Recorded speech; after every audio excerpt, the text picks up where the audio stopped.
आज अगर अपन यहाँ से अगर कहीं और भी अगर कुछ कार्यक्रम ऐसा कुछ अगर चिंतन शिविर होता है तो सब दूर अपने को जाना जरूरी है, क्योंकि आज अपन देख रहे हैं ऐसे बहुत सारी जगह जहाँ पर चिंतन शिविर होता है लेकिन लोग पहुँच नहीं पाते हैं। आज बहुत बढ़िया लगा मुझे देख के, और जो जल जंगल जमीन की विलेश भाई लड़ाई लड़ रहे हैं, वो लड़ाई कोई छोटी मोटी लड़ाई नहीं है। विलेश भाई पता नहीं कहाँ कहाँ जेल गए थे लेकिन लड़ाई नहीं छोड़ी। तो ऐसे व्यक्ति को हमें सपोर्ट करना है और हमें भी हमारे आने वाली पीढ़ी को बताना है कि जैसे हम अभी रतलाम की बात करें, झाबुआ की बात करें, धार के लिए अलीराजपुर की बात करें या हमारे पड़ोसी राज्य बांसवाड़ा जिले की बात करें, सब दूर धीरे धीरे करके सरकारें जमीन ले रही है। तो उन जमीनों को बचाना है तो हमारे विलेश भाई जैसे व्यक्ति को हमें हमारे साथ खड़े रहकर उनको बचाना पड़ेगा, वरना क्या होगा कि धीरे धीरे ऐसो विलेश भाई जैसों को जेल में डाल दिया जाएगा या ऐसा कुछ कर दिया जाएगा जिस कारण वो अपने साथ लड़ नहीं पाएंगे। तो ऐसे व्यक्ति को हमें सपोर्ट करना चाहिए और अधिक से अधिक हमें जन जागृति करके हमारे समाज को हमें जागरूक करना पड़ेगा। बस यही मैं कहना चाहता हूँ। जय आदिवासी, जय जोहार।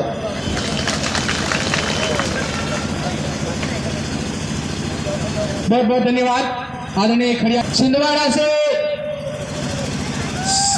बुलंद आवाज, छिंदवाड़ा से शिवराम टिकाम, जिन्होंने छिंदवाड़ा की हुकूमत में दम करके रखा है, आप शिवराम टिकाम दादा। जय जोहार का नारा है, जय जोहार का नारा है। बहुत बहुत धन्यवाद। सर्वप्रथम पुरखा शक्ति के चरणों में नतमस्तक होकर सेवा जोहार करूंगा और यहाँ पर विराजमान तमाम मेरे साथी सगा समाज को भी मैं सेवा जोहार करूंगा और कुंदनपुर की धरती को भी मेरा सेवा जोहार है। साथियों, आज कुंदनपुर की धरती में जो आदिवासी चिंतन शिविर रखा गया है, यह चिंतन शिविर आदिवासी समुदाय की जो जल है, जंगल है, जमीन है, जो हमारी माटी है, हमारी बेटी है, उसको बचाने के लिए रखा गया है। साथियों, मैं आपको बतलाना चाहता हूँ, पूरे भारत के राज्य क्षेत्रों के अंदर आज हमारी जमीन खतरे पे है। आज आपने देखा होगा बांसवाड़ा की अगर हम बात करें तो न्यूक्लियर परमाणु संयंत्र के नाम पे आदिवासियों का विस्थापन किया जा रहा है। यहाँ से अगर आप बात करें मंडला में भी न्यूक्लियर पावर प्लांट बनाया जा रहा है। उसके अगर हम बात करें छिंदवाड़ा जिले के अंदर संगम 1, संगम 2, जामगढ़ भाग के नाम पे आदिवासियों का विस्थापन किया जा रहा है। और एक बड़ा दुर्भाग्य का विषय है हमारे साथ कि बैतूल जिले के अंदर पूरे एशिया का सबसे बड़ा बांध बनाया जा रहा है, जिसमें आदिवासियों का हजारों करोड़ आदिवासियों का विस्थापन होने वाला है, हजारों लोगों को मारा जा रहा है। ये लड़ाई आज आप यहाँ पर बैठे चिंतन शिविर में आज तमाम लोगों की है। और अगर आपको जल जंगल जमीन माटी की लड़ाई लड़ना है, जल जंगल जमीन को बचाना है, तो आपको आज जहन में डालना पड़ेगा और अपने गांव में जाकर अपने गांव की जो प्रकृति व्यवस्था थी, आपके गांव की जो पारंपरिक व्यवस्था थी, आपके गांव की जो कुदरती व्यवस्था थी, उस व्यवस्था को मजबूत करना पड़ेगा। और जैसे ही आप अपने गांव में अपने पारंपरिक व्यवस्था को मजबूत करते हो, आप अपने गांव में आपकी कुदरती व्यवस्था को मजबूत करते हो, आप अपने गांव में आपकी ग्राम सभा को मजबूत करते हो, तो कोई शासन प्रशासन की औकात नहीं कि आपके जड़ जंगल जमीन की ओर अगर वो देख ले तो। आज आपको समझना पड़ेगा, ग्राम सभा की पावर को समझना पड़ेगा, ग्राम सभा के महत्व को समझना पड़ेगा, ग्राम सभा की ताकत को समझना पड़ेगा, क्योंकि इसी देश की सुप्रीम कोर्ट ने बोला है 18 अप्रैल 2013 वेदांता के जजमेंट में कि ना लोकसभा ना विधानसभा सबसे बड़ी, ना लोकसभा ना विधानसभा सबसे बड़ी। मतलब लोकसभा मतलब प्रधानमंत्री, विधानसभा मतलब मुख्यमंत्री, उनसे भी बड़ा कौन है?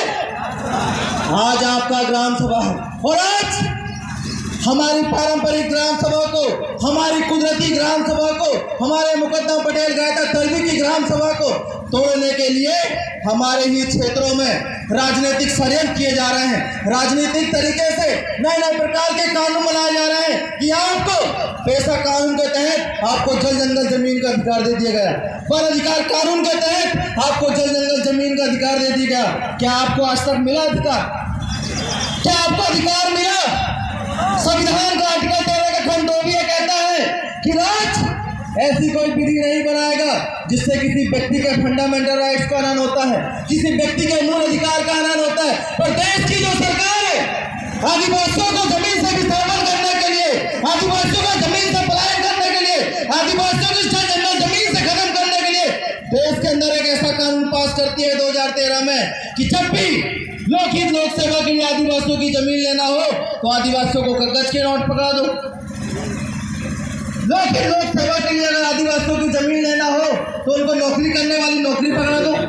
ये कहाँ का कानून है जो इस देश का मालिक है, जो इस देश की सुप्रीम कोर्ट कहती है कि आदिवासी इस देश का मालिक है, और उस आदिवासी की जमीन को छीनकर ये हम लोगों को नौकर बनाने का षड्यंत्र पूरे देश के अंदर चल रहा है साथियों। और आज आपको तय करना पड़ेगा, आज आपके हमारे बैठे तमाम लोगों को तय करना पड़ेगा कि आज यहाँ पर जो बैठे लोग हैं वो आदिवासी हैं कि एसटी है। आज आपको तय करना पड़ेगा। अगर आज हमारा विधायक भी अगर बन के जाता है, हमारा सांसद भी अगर बन के जाता है, वो आदिवासी के नाम से जाता है कि एसटी के नाम से जाता है। और आपको तय करना पड़ेगा। 16 सितंबर 2015 दिल्ली हाईकोर्ट में MRD बलान के जजमेंट में बोला कि आदिवासी अलग है और एसटी मतलब आदिवासी देश का मालिक है और एसटी कौन है? कौन है? इमिग्रेंट पीपल है। कौन है? नंबर। तो आप मालिक बनना चाहते हो कि नौकर बनना चाहते हो? क्या बनना चाहते हो? अगर आपको मालिक बनना है, आपको अपना स्वशासन प्रशासन नियंत्रण चलाना है तो आपके गांव में आपकी पारंपरिक ग्राम सभा मजबूत करना पड़ेगा, गांव में आपके कुदरती व्यवस्था को मजबूत करना पड़ेगा, तभी यहाँ पे एक मालिक हो। नहीं तो कौन हो आप लोग?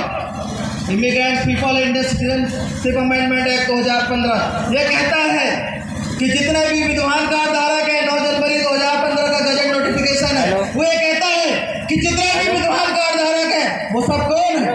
भारतीय विदेशी नागरिक है, मतलब बाहर से आने वाले लोग हैं। और बाहर से आने वाले जितने भी लोग थे उनके 17 मिनट घंटा सेकंड जो 1969 में क्या हो गया? खत्म हो गया।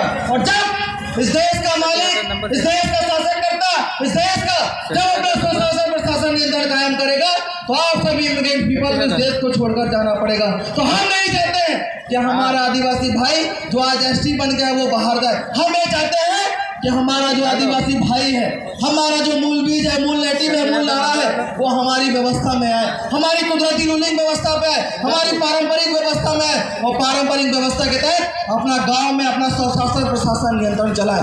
आज आपने देखा होगा कि देश के अंदर जब भी लोकहित लोक सेवा की बात आती है, देश के अंदर जब भी बांध निर्माण करना हो, हाईवे रोड बनाना हो, न्यूक्लियर पावर प्लांट बनाना हो, बड़े बड़े बफर जोन बनाना हो तो ले लेके आदिवासियों की जमीन पर बनाया जाता है। तो मैं सवाल करना चाहता हूँ, उन शासन प्रशासन के लोगों से कहना चाहता हूँ, क्या आप लोग भिखारी हो? क्या आपके पास लेकिन जमीन नहीं है? तो जब भी देखो प्लान बनाना हो तो आदिवासियों की जमीन चाहिए, रोड बनाना हो तो आदिवासियों की जमीन चाहिए, डैम बनाना हो तो आदिवासियों की जमीन है। इससे तात्पर्य होता है। इसलिए 11 जुलाई 1997 में समता जजमेंट आया, उसने कहा कि भारत के राज्य क्षेत्रों में राज्य सरकार केंद्र सरकार की एक इंच जमीन नहीं। अब एक इंच जमीन राज्य सरकार केंद्र सरकार की नहीं तो जमीन किसकी? जमीन किसकी भैया? जम से बोलो, चिंतन शिविर है। जमीन किसकी? आदिवासियों की जमीन। इसलिए बोला, एक जजमेंट आया, जगपाल सिंह बना मन बना पंजाब राज्य सुप्रीम कोर्ट जजमेंट। क्या बोला कि ग्राम समुदाय को विरासत में मिली समाज बढ़ती भूमियां किसकी है? किसकी है? आदिवासी की है। किसकी है? मतलब देश के अंदर चाहे वो नदी की हो, नाला की हो, तालाब की हो, कुआं की हो, बावली की हो, जितनी भी जमीन है वो किसकी है? पर आदिवासी आज समझ नहीं पा रहा है, क्योंकि आदिवासी एसटी का ढोंग लेके घूम रहा है, एसटी का षड्यंत्र लेके घूम रहा है। तो सवाल यही खड़ा होता है साथियों, यार यहाँ पर जो बैठे लोग हैं, मुझे तो लगता है कि आप सब मरे हुए लोग हैं। कैसे लोग हैं? कैसे लोग हैं आप लोग? मरे हुए लोग हो कि जिंदा लोग हो? कैसे लोग हो? आप मरे हुए लोग हो कि जिंदा लोग हो? जिंदा लोग हो।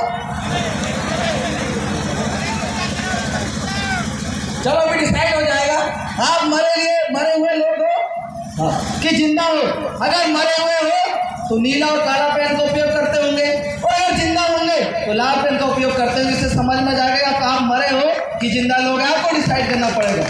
तो देश के अंदर जितने भी शरणार्थी आक्रमणकारी है, इन्होंने पूरे देश के आदिवासियों को, चाहे देश का चाहे वो आदिवासी हो चाहे गैर आदिवासी हो, इनको सबको समुद्री कानून के तहत मरा हुआ घोषित कर दिया।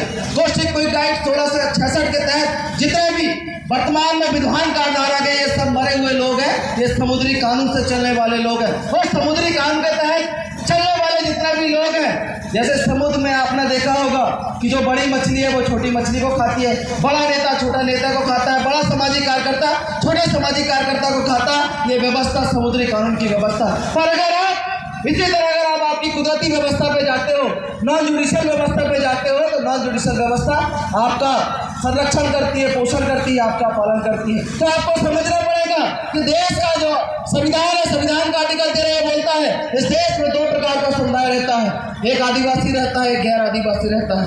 आर्टिकल 13 ये बोलता है इस देश में 2 प्रकार की व्यवस्था है, एक जुडिशियल एक नॉन जुडिशियल। आर्टिकल 13 ये बोलता है कि इस देश में 2 प्रकार की सरकार चलती है, एक जुडिशियल सरकार चलती है, एक नॉन जुडिशियल सरकार चलती है। तो आज आपको तय करना पड़ेगा कि आपका जो सरकार है वो जुडिशियल सरकार है कि नॉन जुडिशियल सरकार है, ये आपको तय करना पड़ेगा साथियों। और आप जानना पड़ेगा और जहन में डालना पड़ेगा, यहाँ पर बैठे तमाम लोगों को समझना पड़ेगा कि देश के अंदर बनाए गए जितने भी कायदा कानून है जो जुडिशियल है, वो आदिवासी समुदाय के प्रथागत के क्षेत्रों में लागू नहीं होते। कब? जब आपके गांव में आपका पारंपरिक व्यवस्था चलता है, जब आपके गांव में आपका कुदरती रूलिंग व्यवस्था चलता है, तब देश के अंदर बनाए गए जितने भी जुडिशियल कानून है वो आपके ऊपर लागू नहीं होते। इस बात को आपको समझना पड़ेगा साथियों। इन्हीं शब्दों के साथ मैं अपनी वाणी को यहीं विराम देता हूँ। कुछ चंद लाइन आपके बीच में बोलूंगा।